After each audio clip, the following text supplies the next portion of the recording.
Hello, we are live. This is Southeast Iowa Union Sports Talk, and we're live, Hunter. I just got out the tweet, so all of our Twitter followers will be logging onto their YouTube as we speak. Shout out to all of them. I just did the weekly tweet to invite them over. Love it. I'm Andy Kretzinger. This is my main man, Hunter Moeller, who's back with the Chiefs hat, but no Hawkeye jacket today. Nope. You done? You hang it up? We're done. Done. No. Don't even mention it anymore. If they beat, we'll see. We'll see if they can beat Northwestern. If you'll be, if they beat Northwestern, I better wear some Hawkeye stuff because I have my drive from the state cross country. I'm going to need some football to listen to, not only scoring 10 points. But Nick Steffens on the ones and twos. This is Southeast Iowa Union Sports Talk, and if you are watching it, on Washington Live's YouTube page, Mount Pleasant Live's Facebook page, Washington Live Facebook page, or Fairfield Live Facebook page, or listening or watching on Spotify.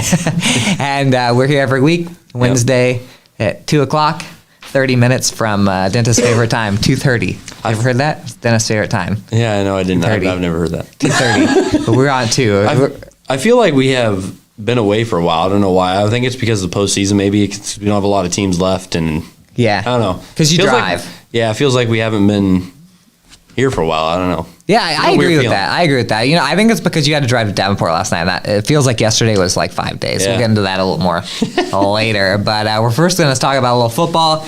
We're going to start with our big school football games last week, and there were a few huge ones. If you watched the last week, you knew that Fairfield and Washington had a shot to go to the playoffs in football, but things just didn't pan out. Didn't play out. And a big reason for that is because of the Grinnell Tigers, who visited Fairfield for Fairfield Senior Night on Friday. I was there. Fairfield fell in that one 27-20. They had a 14-7 lead thanks to a nice touchdown run from Tate Allen and a really big touchdown catch from Bodie Hoskins.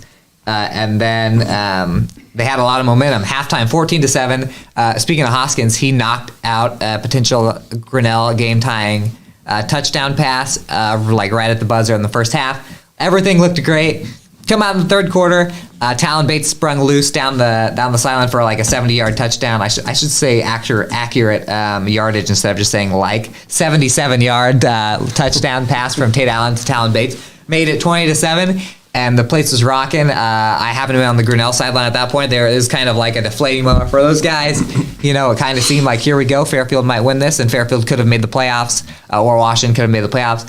But things started tumbling out of control at that point. Grinnell just kind of started to handle the ball. They were picking up first downs and came back and won that. So disappointing. Talon Bates had 2 catches for 110 yards and a touchdown. That's kind of the Randy Moss line where you have 2 catches but you have a ton of yards. He's that kind of a receiver where he burns people. Tate Allen was actually held to 29 yards rushing, which is pretty rare, but he did score a touchdown. Max Wheaton only caught 1 pass for 13 yards. So Grinnell had a pretty good game plan to stop Fairfield in the second half, and is a little disappointing because Fairfield's got a really good senior class. Mm-hmm. Wheaton and Allen and them, Miles McEntee, they have been kind of the group that has uplifted Fairfield football. They've had 2 years in a row where they've flirted with the playoffs and just couldn't do it. It was an emotional scene as they fell a little short for the second time in a row. So. Yeah, it's we talk about that senior class is pretty talented, and it didn't end the way they wanted it, but you can't fault them for the effort they gave this season. So no, and they have a back-ended schedule playing. They I'm sure they would say they blew the game against Washington. Washington also had a crazy comeback against them, but playing Washington, Solon, Washington, and Grinnell, those are your best 3 opponents back to back at the end. They gave Solon an okay game, and then the next 2 games were heartbreakers. So it was tough. And I know that Washington was probably watching that one closely because they had just beaten West Burlington, as you're going to talk about, and they needed Fairfield to win and some math to pan out. But at least during the game, Washington was probably pretty excited, right? What happened? Yeah, another all-around great performance, for Washington, getting another win under their belt, 27-6. They downed West Burlington. Both teams went scoreless in the first quarter there. Washington started to pick it up in the second, third, scored 14 in the second, 7 in the third. 6 in the fourth on the way to the win, but like you said, their season comes to an end. Even despite the win, the RPI rankings weren't in their favor. They really needed a Fairfield win over there against Grinnell. Yep. So tough end of the season for them, but quarterback Ethan Patterson, we get into some of the stats. Quarterback Ethan Patterson was out. You were at that game where he got hurt his shoulder, I believe. Yeah, he hurt his shoulder, and he played at the end of the Fairfield game. Yeah, but Logan McDowell Dole came in for him. He only threw 5 times for 28 yards. Taven Stewart, we talked about just how great of a runner he is. Yeah, 279 yards on the night, 2 touchdowns. Jude Brown had 2 of the 4 receptions, and then he had 23 yards and a touchdown. And James Strabla had 14 and a half tackles on the night. So, what can you say? All around a great performance for Washington, but still leaving a bad taste in their mouth. Not getting where they would have liked to be. It's gotta be hard to win. By the time they'd won, it was probably third quarter in Fairfield, and by the time that Washington fans knew that they were going to win, it was probably halftime at Fairfield. Mm-hmm. Fairfield probably had the lead when, so I'm sure they were scoreboard watching. And we don't know. If there are any math nerds out there that want to do the math for us and go in to the RPI and then change it to where Fairfield beats Grinnell and then see how those 3 teams would have ended out, we'll give you a shout out next week on the show. It has to be accurate. So we'll know if you're lying, unless you lie really, really good. But it's tough. And Washington's got really good seniors too. Yeah. So it's tough all around. Yeah. Well, and we've seen them kind of start out the season, go kind of get on a struggling boat kind of there and midway through, and they kind of played well, here in the end. So I mean, you can't fault them for that. But obviously they wanted to be in the playoffs, so it sucks for them in that regard. But yeah, there you go. Well, and speaking of little disappointments, Mount Pleasant went to North Scott, who's a ranked team in Class 4A. Obviously, a really good team. One of the teams that I wouldn't be surprised if they're at the Dome. And Mount Pleasant outscored them in the second half. Yep. But the first half happened before that. So it was 49-3 at the end of the first half. Mount Pleasant was able to put up a touchdown at the end to make it 49-10. But just a tough one. Again, Mount Pleasant has, in this last 2 years, when they split the districts, when they went to an extra class, and Mount Pleasant got pushed to the 4A with North Scott and Iowa City Liberty, and you knew that Burlington and Fort Madison were both improving. It was just kind of a tough couple of years for Mount Pleasant. It was exactly what Mount Pleasant didn't need. They had lost a couple big senior classes in a row, and they had winning records, and were in the playoffs a few years ago. And then right as it's like, all right, we need to build this team back up, they're playing against this really high level competition. So it was tough. Jacob Rickman threw for 136. He had a really strong start to the year, and his stats are going to be up there. Zarek Vanghouse ran for a touchdown, 21 yards and a touchdown. Bowen Davis went for 46. So who led him in receiving? It looks like it was. Oh, of course it was Wyatt Woodsmall. Yeah, Wyatt Woodsmall, 2 catches for 55. So, the offense was there at times this year for Mount Pleasant. Again, that's a tough district. Playing the Iowa City Liberty and North Scott, and obviously the improved Burlington and Fort Madison. And they had a couple times this year when it looked like they might get that win. They ended up 0-for, goose-egged on the win column. But tough ones. So tough all around. The big school football teams are done. Yep. All we got left is the small schools. But looking at Mount Pleasant, you can't. Every time, at least I got to watch them, and you can probably say the same thing. Is you could tell that they were out there, giving it their best. Obviously you mentioned how tough the competition is going against Liberty, who was rated 4th, and North Scott's 6th or 7th, or I have to double check, but still, I mean, each and every week, it seemed like they got better in some regard. Obviously, we talked about the defense early on, and then they put a couple great defensive performances together, and then they were playing a couple tough defenses. So it's just all around tough year for the Panthers over there. But it is, and redistricting comes up this winter. I really hope that I hope that the 3 of them end up in the same class, whether it be Mount Pleasant going down or the other 2 going up. They're both right on the edge. Wouldn't that be great? That would be great. It's so fun when they're in the same district. Look at the Southeast Conference and then just have all 3 just going at it, because we know there's a big rivalry there. Yeah, that'd be fun. Of course, they'll probably play each other in that district, most likely. Yep. If they don't, nothing's guaranteed. But so we'll just put on the football field in the big schools. So we're going to give you a couple of good news pieces here. Yeah. First good news is we're going to talk about the small schools and some playoff action. Second good news is that you get to sit through a 2-minute commercial before we do, because the ads are flowing in. So we'll be back with more football coverage. The first time we've ever come back from a commercial on the history of this show. Yep. With more football coverage. Usually we just dip out after football. But that's right. Yeah, all you people that wait for the commercial and then you leave because you don't want to talk about volleyball or cross country, you shouldn't be doing that anyway. Stay here for the next 2 minutes. We'll see you.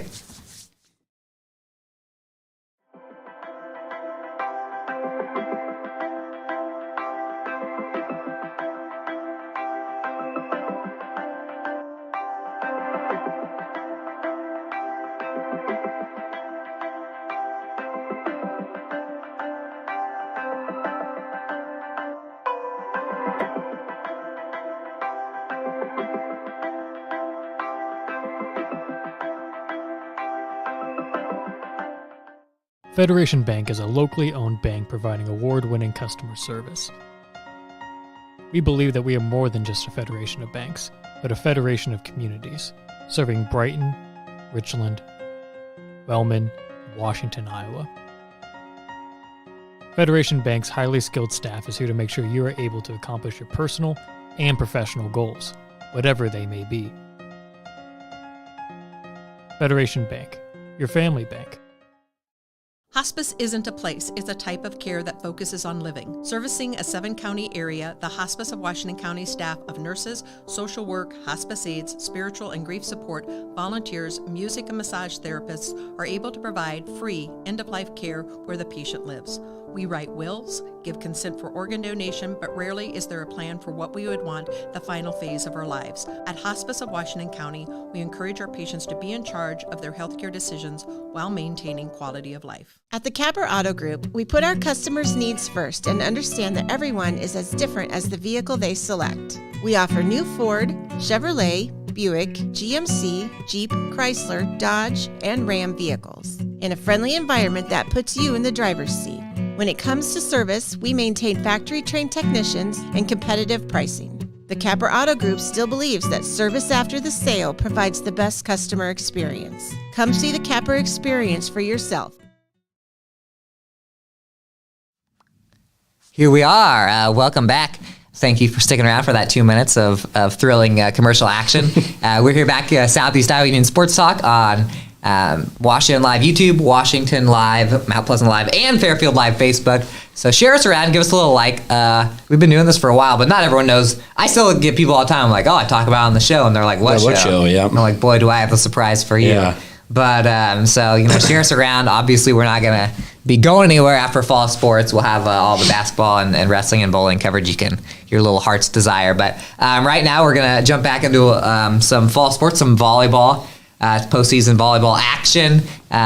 Been playoff games left and right, and it's been pretty exciting, right, Hunter? Yeah, it has been. We've had a lot of teams still alive, and I guess in volleyball, you said we only have one team left. But, yeah, it's true. But we have to talk about roundup, about football, but that's right. Yeah, but it's all exciting all around. And you're right. Did I just trick myself? Did I just trick myself into forgetting that we were doing football? You said volleyball, and that's why I was maybe. Gosh, I was already talking about some volleyball. I got tricked by the commercial. But then I was like, we got some football yet, but wouldn't that have been? That would have been a funny prank on the people who try and leave before or right after football to say that football is coming and then not talk about football. Man, I could just see the Waco, Winfield, Mid Prairie, and Columbus fans. We did that on purpose to get you hot under the collar, and now we're going to take advantage of that because, it was a crazy weekend in small football, small schools. We had 6 teams going at it, So let's start with. I'm just going to jump into Waco real quick because they're the team that won by. Well, the team that won by the most. No, but they're the team that's the highest ranked. So. Waco played Central City. It was a playoff game. Not Central City. Martinsdale St. Mary's. Central City on Friday night. Martinsdale St. Mary's. It was a playoff game, but was it any different than what's happened in the Waco regular season? It absolutely was not. Nope. They dominated that game. Of course, I'm throwing it up here. Do you got any stats on that Waco game you can throw in here while I fix myself since I thought we were talking about volleyball? No, you're good. Well, other than Waco walked out of there with a 57-14 win, winning the round, winning that matchup. We got the usual names here that stand out with Simeon Reichenbach, 10 carries for 90 yards. Pretty efficient to say the least. Isaac Oswald had 75 yards and 2 scores, and also threw for 2 touchdowns. So he's just been balling out all season long. Yeah. And then Mason Miller had 2 catches for 60 yards. Loudon Huizinga had, I can never say, I don't know if I'm ever saying his name right. Huizinga. I say Huizinga, I think. But I heard other people say Housing Gate or something like that. But anyway. Ask him on Friday. He found the end zone as well. And as you mentioned, they get Central City up next. No one's been able to stop him yet. So yeah. Central City's been flirting with the top 10 rankings a little bit. They're a team that we haven't seen much in this area, so you never know. But Waco could be there looking for the second straight year getting into the top 8 in Class 8, man. The 8-8, the grade 8-8. Grade 8-8. Whatever. So that's big on Friday night. Another team that got a win, I'm going to jump into the team that got the closest win because Mid Prairie and Northeast played a classic 7-6. Just a real man's football game. Mid Prairie had kept getting into the red zone over and over and over again. They couldn't score. It was 6-0 Northeast in the fourth quarter. And who was it but Braden Hartley that finally was able to cross the goal line.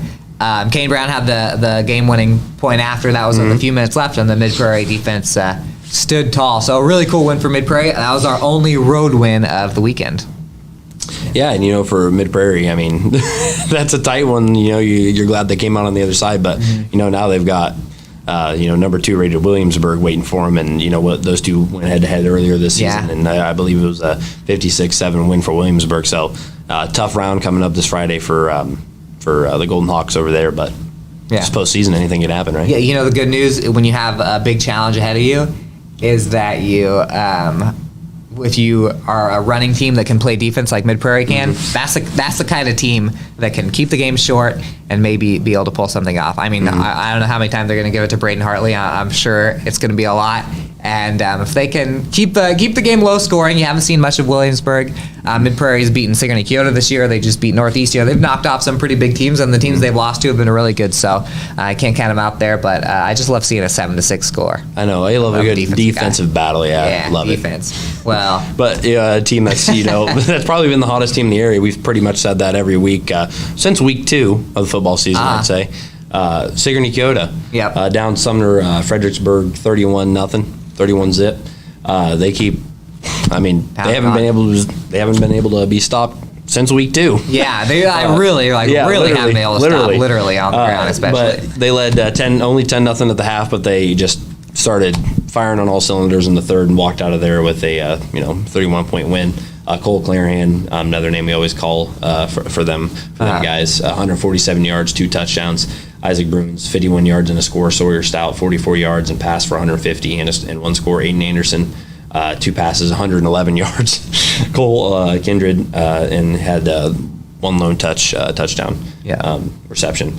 And the Cobra defense was didn't allow them to score, but they picked off the Cougars 3 times in the win. So all around. Great game for Sigourney Keota and the Cobras over there, and they're taking on a very tough, not one of our area teams, but in our area. Yeah, friend of Mediapolis. Friend of the program, Mediapolis. Yeah. So that's Mediapolis coming to the Snake Pit. Yep. I believe last week I think I asked for that game, didn't I? I said that I maybe it was on Round Guy Radio. It might be on Round Guy Radio. I said the one matchup that I really hope happens is Mediapolis and Sigourney Keota because they're the 2 best teams in our general area, but they're not in the same district. So that would be fine. I mean, that's running the ball. That's hard hitting. Oh yeah. And we might get we're gonna need a little 7-6 action there, one way or the other. I'm sure Sigourney Keota fans would like it to be a little easier than that. not a 7-6, but I think that's a coin flip. Again, that's one of our best games. Well, I know I think I haven't seen Meepo, but just like from people talk about them, they have a real. I think it's Anthony Isley over there is a great running back, and Sigourney Keota's dominant on the ground. I'm not sure how Meepo is, and I think they more lean towards the run game. Yeah, they do. But I know they have a stout defense, some good offensive weapons, and so. But Sigourney Keota the same, so it should be a dandy. It should be a dandy, and that's really exciting. And then our other team, Columbus, they had Maquoketa Valley come in. We said they got a 2 seed and not a 1 seed, so it was not going to be the easiest game for them. They didn't get a rollover game at all with Maquoketa Valley coming in, and it was 28-14 at halftime. But it wasn't 28-14 for long because Columbus absolutely exploded. Ended up winning that one 62-14. Caden Amagon ran for 246 yards and 4 touchdowns. I figured out while I was typing up this roundup, the rule of thumb I've decided on who's going to get more yards, Simeon Reichenbach or Caden Amagon, is just whatever game's closest. Right. Because the only time that they don't go over 200 and whatever yards is because they only got 9 or 10 carries. Right. So that was close, just long enough to where Caden was able to get his stuff, and on the other end, Simeon kind of it didn't. Only needed 9 carries, but he had 90 yards. Exactly. So. It's the two. If the 2 of them play the whole game, which will be happening here, I mean, definitely soon. Yeah. Those numbers are going to pop off. So Columbus hits the road up to Grundy Center, and I think of all the pods. Check out our Southeast Iowa Union. .com/sports, or just pick up a paper and go back to, I believe, Tuesday's paper. We have the pods in.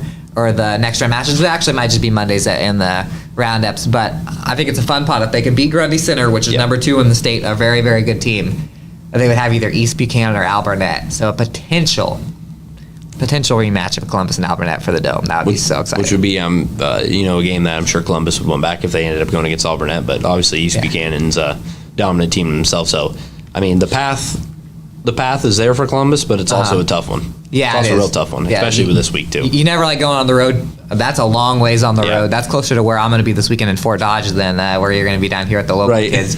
So number 2, we don't know who they. There's not a lot of mutual teams that they're playing. So who knows? We just know they've been at the top basically all season long. I've been sitting there typing their name at the top of the rankings Yep. for all year. So 2 teams hit the road and lost this week. Yep. They're both playing ranked teams. Winfield Mount Union down 48-18 at number 3 Don Bosco, and New London lost 46-14 at number 6 Gladbrook Rhinebeck. So those were both games where they stayed in it. And both teams were in it pretty much to the half, or the first quarter, halftime. So Yep. I think New London was leading. Yeah, They had leading six, after the first quarter, and Winfield was right in at halftime. But the offenses couldn't quite get it done there. Those are ranked teams on the roads, as we say. So tough, but they gave them some games. So that's a positive towards our area down here. It's probably something good that a team like Waco, who plays in the 8-man district, likes to see their other district teams that were able to play pretty squared up with those teams up there. So we got 4 left. Yep, 4 left. Put your 4s up. We just gotta say kudos to all our teams that aren't Got in it 4, anymore, yeah. But just great all around showings all season long for all our area teams. So That's right. Yep. It was fun. It's a fun high school football season. Yep. We still got our 4. So Yep. that's what's keeping us busy on Friday night right now. So you guys keep keeping us busy, and we're going to keep you busy with a 1-minute commercial I break. love it. So this time we come back, we're going to talk about some volleyball and cross country. So enjoy the commercial break, and we'll see you in a sec.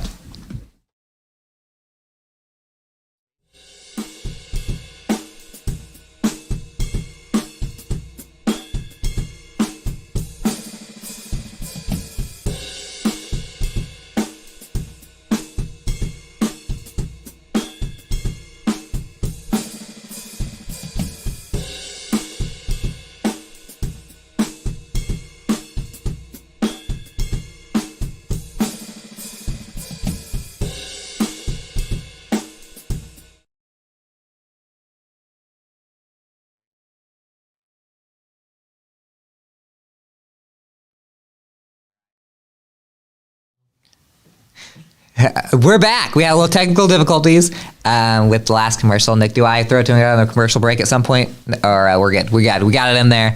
Got it in there. Go back. If only 30 seconds of that commercial played, make sure to go back and watch it a second time. That way you get the full minute. So we're back at Southeast Iowa Union Sports Talk. We're live.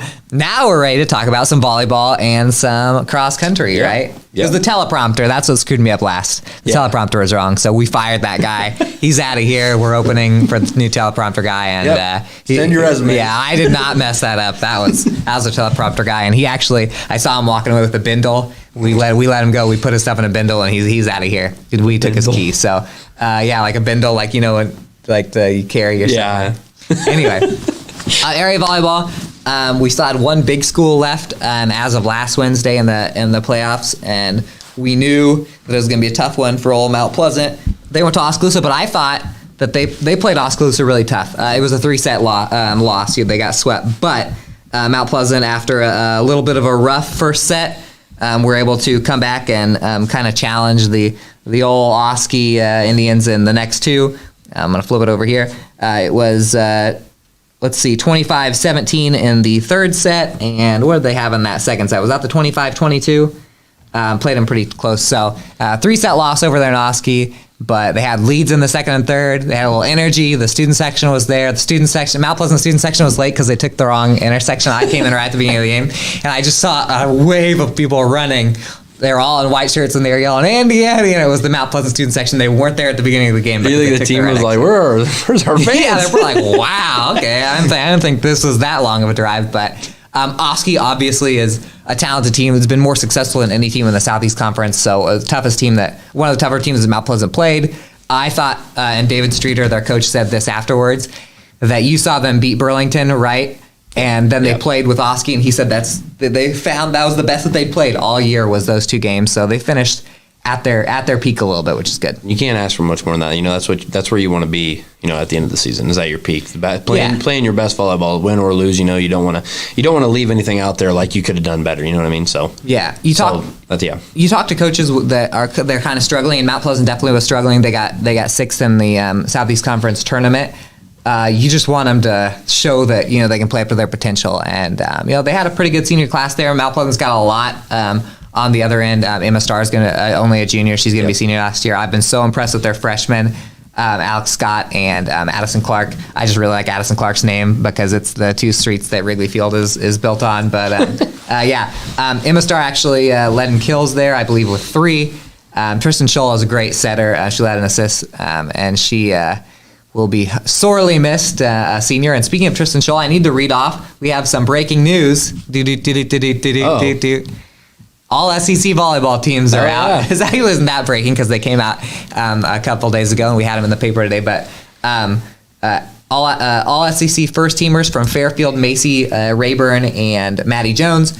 From Washington, Leighton Messinger, a freshman, the only freshman in the first or second team, and Tristan Scholl also made it the setter for Mount Pleasant senior. So Fairfield got 7 names on that list. I'm going to have them all here, but if you check out southeastiowaunion.com/sports, read about everyone who made that. That's pretty cool. And We'll also have, check our Twitter, and we'll have some info pretty soon about who makes the All-Star teams coming up. So, big school season's over besides the All-SEC teams, but we got some small school teams, don't we have, Hunter? Yeah, you were at a great game in Waco at Holy Trinity, which, we've already seen Waco play Holy Trinity pretty close, so you knew it was going to be an exciting one, and it was for I guess you said the energy was crazy in there. I saw you were tweeting about it. So yeah, the energy was crazy. Waco did a great job showing up last night. They lost in 4 sets. After a really, really tough first set that kind of was like a blowback set, Holy Trinity won 25-6. I believe they scored the last 11 points in that game. When Waco scored a huge comeback win in the second set, 25-23. I thought that was some of the best ball that they've played. And then set 3 was the swing set. And Holy Trinity had a lead throughout. Waco stormed back to tie it. Not only to tie it, they were up 25-24, and there were some crazy volleys. I mean, getting on the ground, Jocelyn Fulton, I thought, and Ella Kissel in the back had a really good game for Waco. To keep it alive, they were flying, and Holy Trinity got 1 or 2 more bounces, won the third set 28-26, and then Waco couldn't quite get it done, 25-17 in the fourth. So it was a tough one. That's a really good senior class for Waco. Grace Coble, who I think is one of the best setters that has played since I've been working here at the newspaper. She's going to be gone, of course. Ella Kissel is one of their best hitters, and Fulton, their libero. So you go right there, your leading hitter, setter, and libero out. I think they had 5 seniors. But I think Waco's got a bright future with the junior class right now. Hopefully they can come out and make another run for it. But Jay Coble is leaving. He's going to stop being the head coach at Waco after a number of years. In the last 4, they've won 20 games or more. So it's been a golden time for Waco volleyball. I don't think it's over. I think that next year this junior class is going to have a nice run in them. But it was tough to watch them fall to Holy Trinity. They never made state in those 4 years, but it was a pretty entertaining Waco teams, and they really brought it. I mean, they made Holy Trinity sweat for sure. Yeah, and that was kind of the same thing with the game I was at. Obviously, Winfield, has a great senior class. They were taking on number 5 Notre Dame. The Wolves did get swept in this one, 3-0, but it was for the first 2 sets. It was as tight as can be. Notre Dame has been dominant. They're number 5 for a reason. Yeah, last few years. But they jumped. They're back-to-back state champions. But they jumped out in the first set there to an 11-5 lead. Winfield clawed all the way back in a couple Melina Epping, right? Epping kills put Winfield over back on top. They clawed all the way back 14-12. But down the wire, Notre Dame just had too much and took that first set 25-20. Second set, Winfield jumped out to an 11-5 advantage, and Notre Dame, being the highly touted team that they are, clawed back into it. This one went down to the wire. So the Wolves trailed 21-18 and put a nice little run together, ended up taking the lead on an Audrey Gipple kill. And then the Knights hit it into the net, and it was 23-22. So Winfield with a great opportunity in that second set. But who struck other than Gabby Deary for the Nikes there. She's been one of their main hitters, in these pass runs in these past few years here, and they win that second set 27-25. I just kind of put the gas was kind of out of the tank for the Wolves after that, and Notre Dame kind of. It was another tight set in the third, but Notre Dame ended up kind of pulling away in the end, 25-16. So, tough loss for Winfield, but you get kudos to them for how they played. I talked to Coach Pierre after the game, and he said, they've played Notre Dame, I think, the last 4 years. They have. It seems like every sport. Basketball. And he said this is by far the best they've played out of those 4 years. So what more can you ask from the Winfield team taking on, one of the best teams in the state? So Yeah, so we got a call, and someone's calling me from Burlington, but I don't think it's about the show, so I'm not going to have them.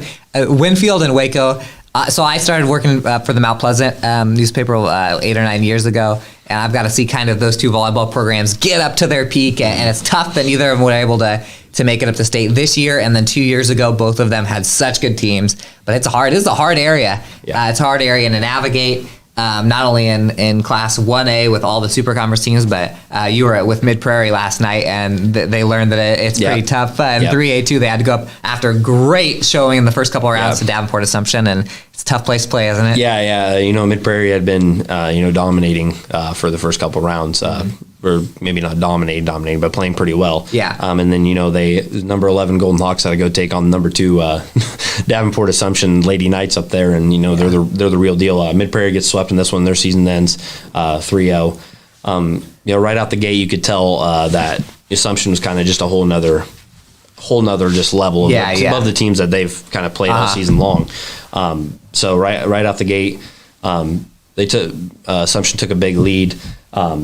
Got it up to 17-10.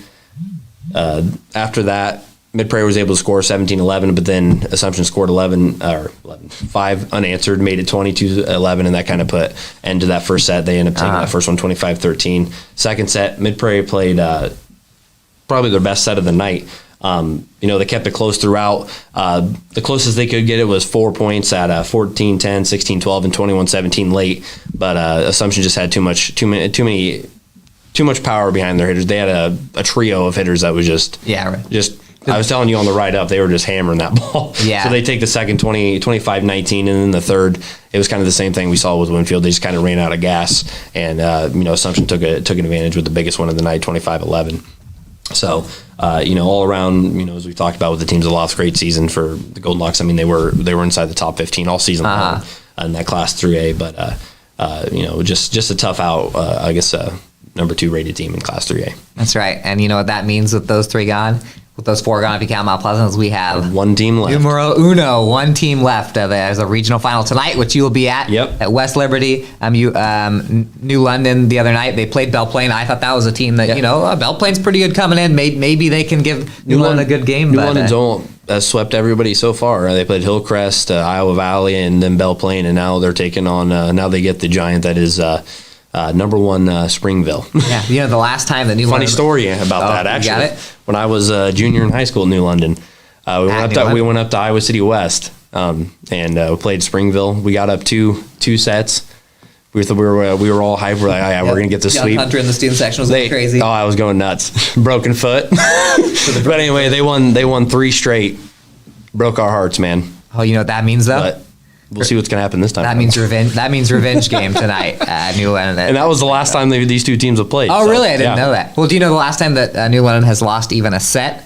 October the 8th. So it's been a while. They have been on the roll. By the way, what was that? 25-16, 25-13, 25-10 over Belle Plaine last night.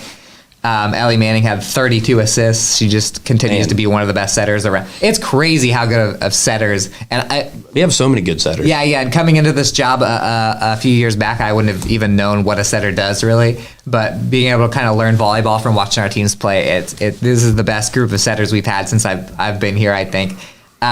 So she had 32. Kills wise, Natalie Burden had 14, and Tyson Gipple and Sophie Malott both had 6. Oh, and Cameron Lair had 7. So that's 4 different girls that are 6 and over, and Natalie Burden always just racks up the kills. So they're playing they're red hot going in, and I'm sure that the atmosphere is going to be pretty crazy for you tonight. Yeah, and it's going to be, whenever there's a state, I'm sure you can say the same thing when you were in school and going covering sports all these years. But whenever there's a state, or I guess a trip to state on the line, Yeah, it's always a finals. different feel than It all is. the other rounds. I feel like, you know what I mean?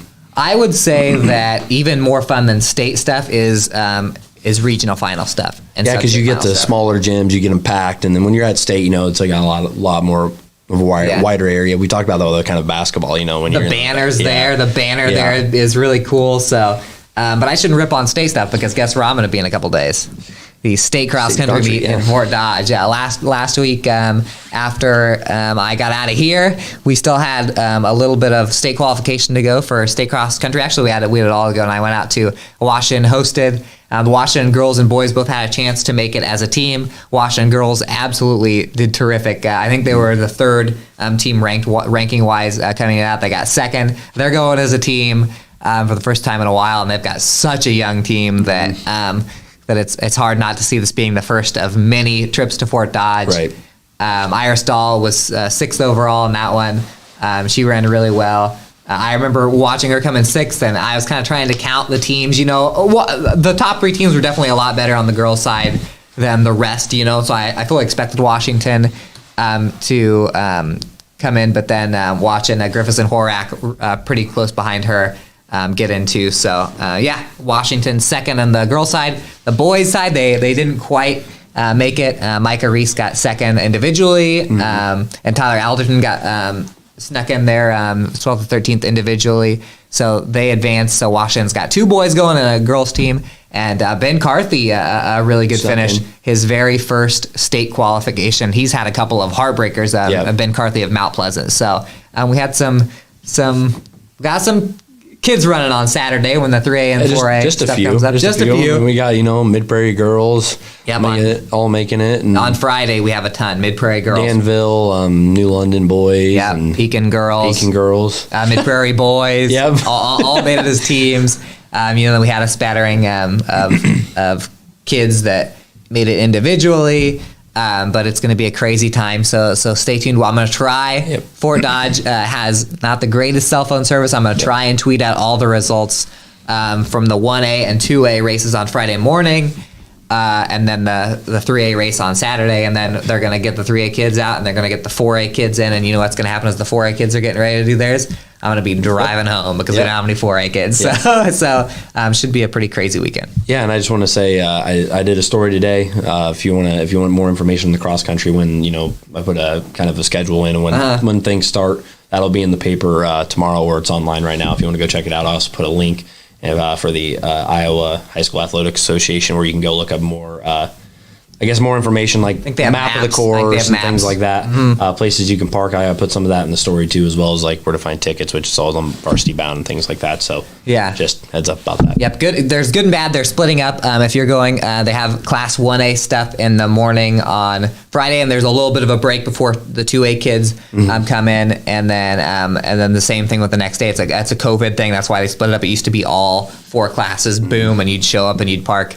You'd get to Fort Dodge, but you have to park in Ames and walk over because it was so crowded at that golf course. But They're doing like a ceremony. I don't know if they did that before, but the ceremonies of each class before. Yep, in between. So it'll be 1A, all that stuff, then the 1A ceremonies, and then to 2A. So if you're going up there for both, which I don't know how many other people besides sports riders are doing that, come up with something to do between the ceremonies and the Right. And I'll probably be trying to get some pictures up. So that'll be fun. Pay attention to that. So we got playoff football this weekend. We've got playoff volleyball tonight. We got postseason state cross country on Saturday. Yeah. And it's gonna make me sad because next week, we're only gonna have Season's coming. hopefully a state volleyball tournament to look forward to, and hopefully still 4 football teams. But we don't have any more cross country as of next week because they could all get first place and then it'll be over. So Our first season's coming in, and then we'll be in basketball, wrestling, and very sad. What are we gonna talk about on the show? we're gonna have maybe a week and a half of us just. Yeah, I always say we got a long time before basketball is coming, and then someone's like, "Hey, remember that the Jamboree's this weekend?" So it goes pretty fast. Yeah. But you got anything else? Any house cleaning today, Hunter? Nothing for me. Okay, Just next team won. cheer on our just teams in Southeast Iowa. I guess I whoever hope makes it. I hope that there's 2 football teams at least next week. That way we both have a game to go to sub-state finals. That'll be fun. Hopefully That'd be we'll be fun. hanging out in the dome. Maybe we should go live from the dome if someone makes the We dome this year. should. Should we do that? Nick, let's do it. Yeah, live from the dome.